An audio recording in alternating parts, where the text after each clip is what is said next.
히브리서 7장 20절에서 28절 말씀 오늘 함께 교독하도록 하겠습니다. 히브리서 7장 20절에서 28절 말씀입니다. 우리 한 절씩 교독하시고 마지막 절은 합독하겠습니다. 제가 먼저 읽습니다. 또 예수께서 제사장이 되신 것은 맹세 없이 된 것이 아니니 그들은 맹세 없이 제사장이 되었으되 오직 예수는 자기에게 말씀하신 이로 말미암아 맹세로 되신 것이라. 주께서 맹세하시고 뉘우치지 아니하시리니 내가 영원히 제사장이라 하셨도다. 이와 같이 예수는 더 좋은 언약의 보증이 되셨느니라. 제사장 된 그들의 수요가 많은 것은 죽음으로 말미암아 항상 잊지 못함이로되 예수는 영원히 계심으로 그 제사장 직분도 갈리지 아니하느니라.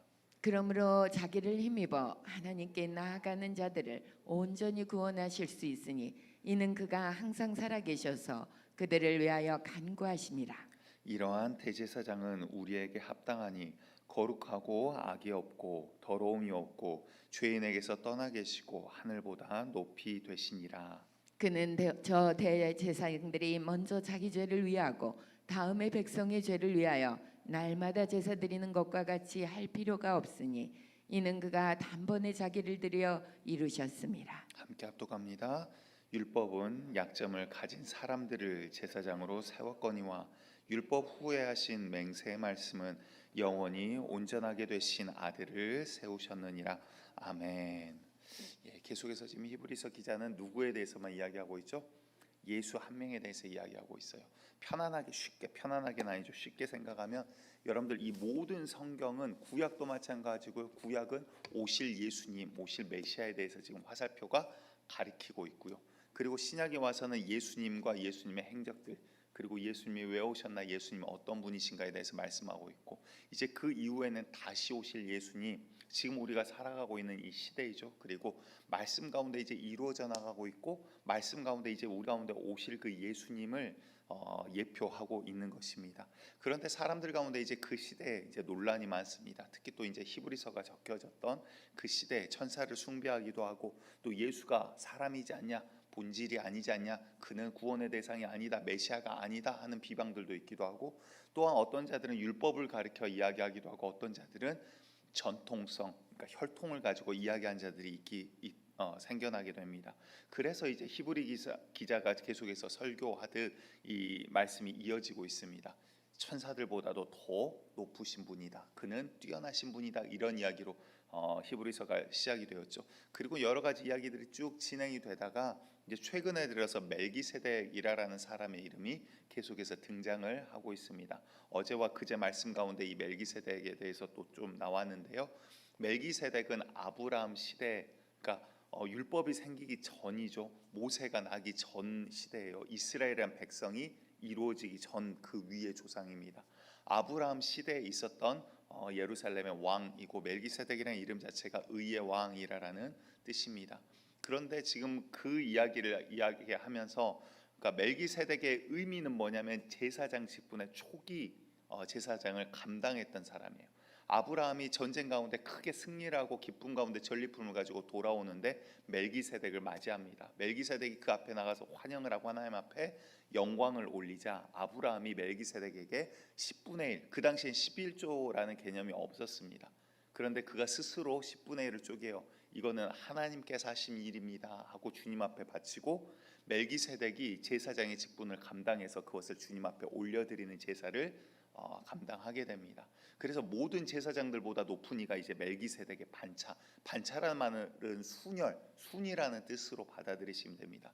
그래서 우리 예수님의 멜기세덱의 반차가 아니냐, 이 말은 다른 사람들보다도 높은 사람이 아니냐, 너희가 혈통 전통성을 따지고 있는데 너희가 아브라함보다 높은 자가 있느냐, 너희가 모든 사람들이 다 율법 아래 있지 않느냐, 그런데 그 율법이 나기 전 그 위의 조상인 아브라함, 그도 멜기세덱에게 고개를 숙이고 11조를 드렸지 않느냐, 그런데 멜기세덱은 예수님의 그림자라, 이런 이야기를 지금 하고 계십니다. 이 이야기가 지금 쭉 이어져서 오늘도 계속 되어지고 있는데, 이제 레위 계열 가운데 있었던 사람의 율법을 통한 이 대제사장들과 예수님을 같은 제사장의 직분으로 놓고 비교하여 보는 그러한 말씀이 오늘 가운데 나오고 있습니다.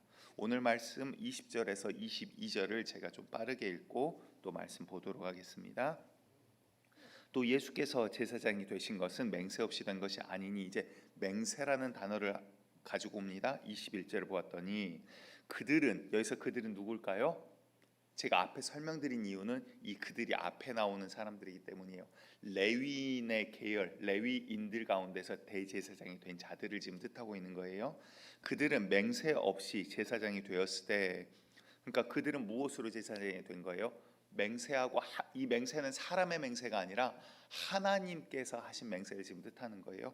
하나님이 맹세하고 하나님이 세우셨다라고 사람들 앞에 공표한 것이 아니라, 물론 하나님이 세우셨지만 율법을 따라서 그들이 하나님의 말씀대로 순차적으로 대대로 제사장이 된 것이 아니냐라는 이야기입니다.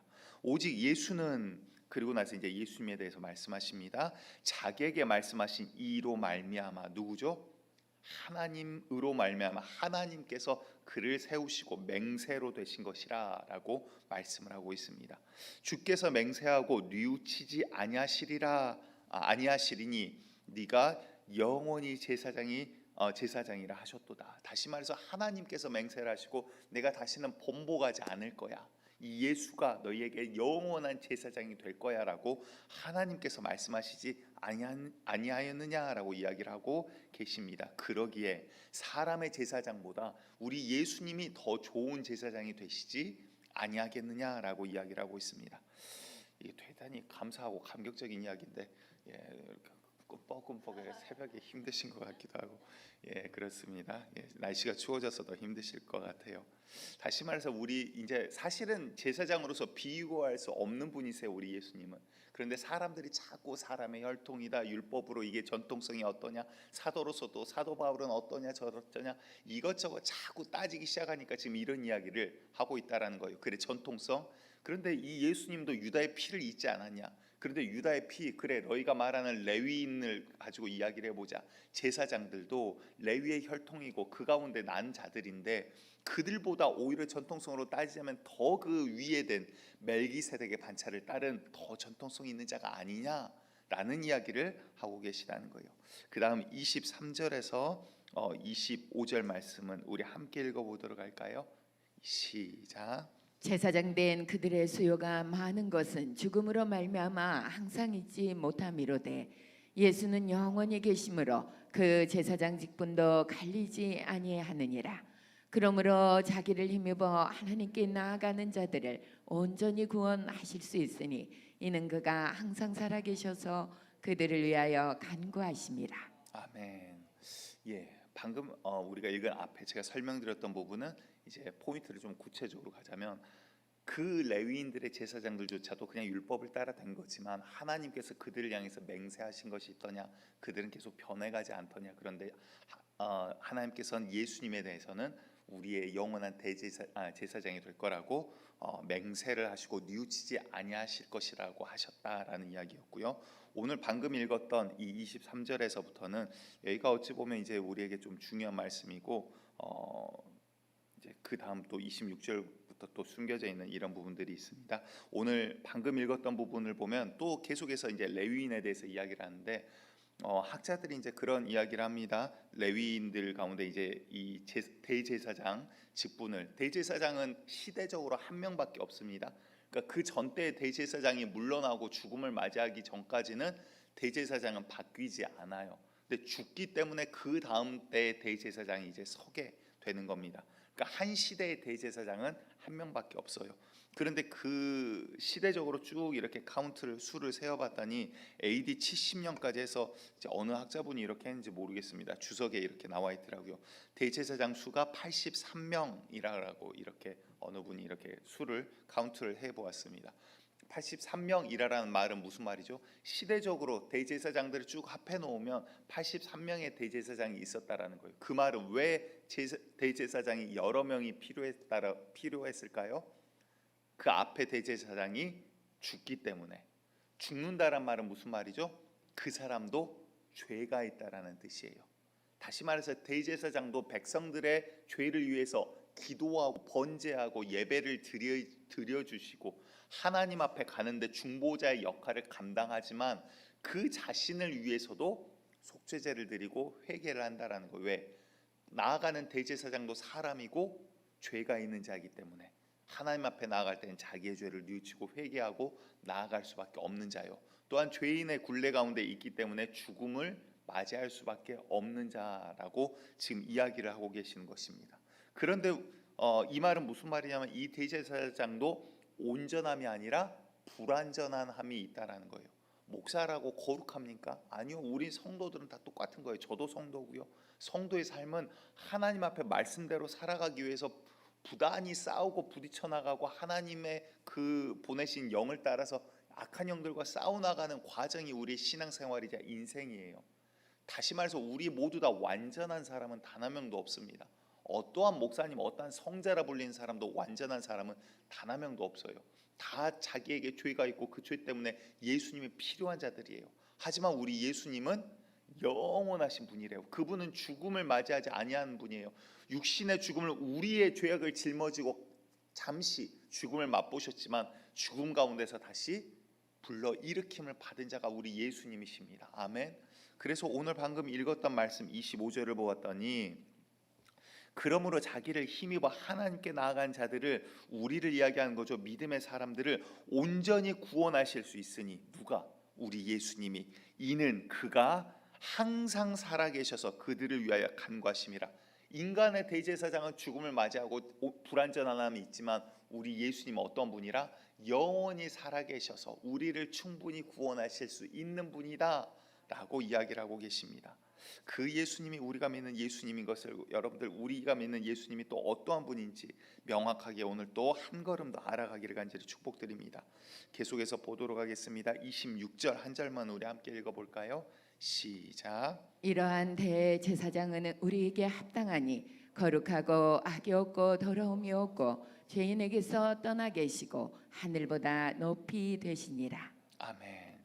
이러한 대제사장 우리에게 합당하니 우리에게 대제사장으로서 전혀 부족함이 없다. 오히려 그보다 더 뛰어나신 분이라. 어떠한 분인지 이제 구체적으로 표현하고 있는데, 자, 첫 번째는 거룩하고요.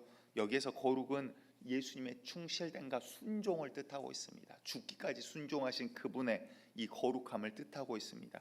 두 번째는 악이 없고, 여기에서 악이 없다라는 것은 악과 구별되어 있다라는 거예요. 그 마음 가운데 죄악이 없고 악한 생각이 전혀 없으신 분이라는 거예요.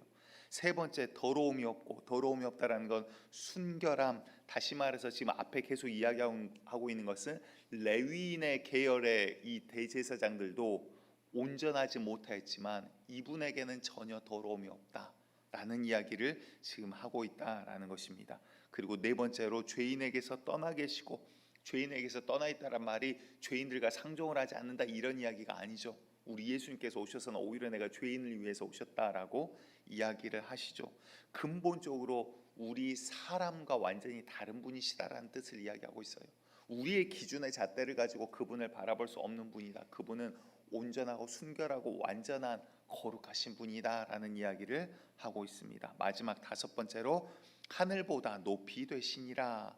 무슨 말입니까? 하늘보다 높이 되시니라라는 말은 하나님의 보좌 앞에 서셨다라는 거예요. 인간의 대제사장 중에 누가 아무리 중보자 역할을 감당한다고 하나 우리를 하나님 앞까지 가서 중보하는 자가 누가 있겠습니까? 그런데 우리 대제사장이신 예수님은, 참 구원자이신 예수님은 하나님 앞에서 우리를 중보하는 자라고 이야기를 하고 있습니다. 성경에 그런 이야기를까 예수님께서 하시죠. 한 밭 주인이 와가지고 농부에게 내 소산을 달라. 그러니까 어마어마한 부자인 거예요. 농부들을 부리고 있는 그 농부에게 와서 나의 밭에서 나오는 소산의 일부를 달라 했는데 나무를 보았는데 이 포도나무가 열매를 맺지를 못해요. 해가 지났는데. 그래서 그 주인이 농부에게 말을 합니다. 저 나무는 찍어서 잘라버리고 불에 사르고 저기를 파헤쳐버리고 새로운 씨를 뿌리시오. 그랬더니 농부가 주인에게 오히려 간청을 해요. 한 해만 시간을 더 주시면 내가 또랑을 파고 물을 주고 거름을 주고 잘 가꿔서 내년에는 열매 맺도록 한번 노력해 보겠습니다 라고 간청을 해요. 이게 절대자의 기준이신 주인이 하나님을 나타내고 계시는 거고요. 우리 예수님이 농부이신 거예요. 우리가 이제 이 나무 이제 포도나무인데 우리가 열매 맺지 못하고 악한 세상 가운데 아직도 세상을 바라보고 있는 모습을 나타냅니다. 주님 안에 왔는데 성령의 거룩한 열매들이 없어요. 믿는 자들의 향기가 없어요. 믿는 자의 증거들이 나타나질 않아요. 왜? 세상을 따라서 아직도 주님 믿는다라고 하면서 주님을 붙든 이유가 세상의 욕심을 채우기 위해서 붙드는 수준에 머물기 때문에. 그런데 주님의 하나님의 기준이면 우리는 이미 도끼가 찍혀 뽑혀버려야 되는 상황인 거예요. 그런데 우리 예수님은 어떠한 일을 합니까? 중보라는 게 이러한 거예요. 주인님, 한 해만 더 시간을 주십시오. 내가 좀 더 걸음도 주고 잘 갖고 보겠습니다. 내가 좀 더 일을 위해서 더 애쓰겠습니다. 지금도 어찌 보면 우리 주님께서는 우리를 위해서 기도하고 계시는 분이세요. 아멘. 오늘 하루도요, 저와 여러분들이 그냥 걸어감이 아니라 하나님 우편에 앉아 계신 예수님께서 하나님, 지금 한국에, 대전에, 그리고 노은교회 이 성도 포기하지 마십시오 라고 기도하고 계신 분이 우리 주님이시다라는 것입니다. 28절 읽고 마무리하도록 하겠습니다. 28절 함께 읽습니다. 시작. 율법은 약점을 가진 사람들을 제사장으로 세웠거니와 율법 외에 하신 맹세의 말씀은 영원히 온전하게 되신 아들을 세우셨느니라. 아멘. 율법은 사람 이후에 모세 이후에 하나님께서 주셨습니다. 우리의 우둔함 때문에 어떠한 길이 옳은 길인지 구별되는 길인지 주셨어요. 그런데 사람들이 이제 이 율법을 가지고 전통성을 이야기를 합니다. 하지만 율법 아래 놓인 레위 계열이 아닌 하나님의 맹세의 말씀으로 오신 온전한 하나님의 아들이 우리 예수님이시다라고 지금 말씀을 하신 겁니다. 우리가 믿는 예수님을 사람의 잣대 기준으로 대지 마시기 바랍니다. 그분은 모든 만물 위에 뛰어난 이름이요 우리의 진정한 구원자이심임을 기억하시고 세상 가운데 구원받을 만한 다른 이름을 주신 적이 없다 하셨으니 예수 외에는 구원받을 길은 전혀 없습니다. 그 주님을 오늘도 붙들고 나아가시기를 간절히 축복드리겠습니다. 오늘 우리 두 번째 불렀던 찬양 542장 구주 예수 의지함이 함께 힘차게 찬양하시고 기도하며 나아가겠습니다.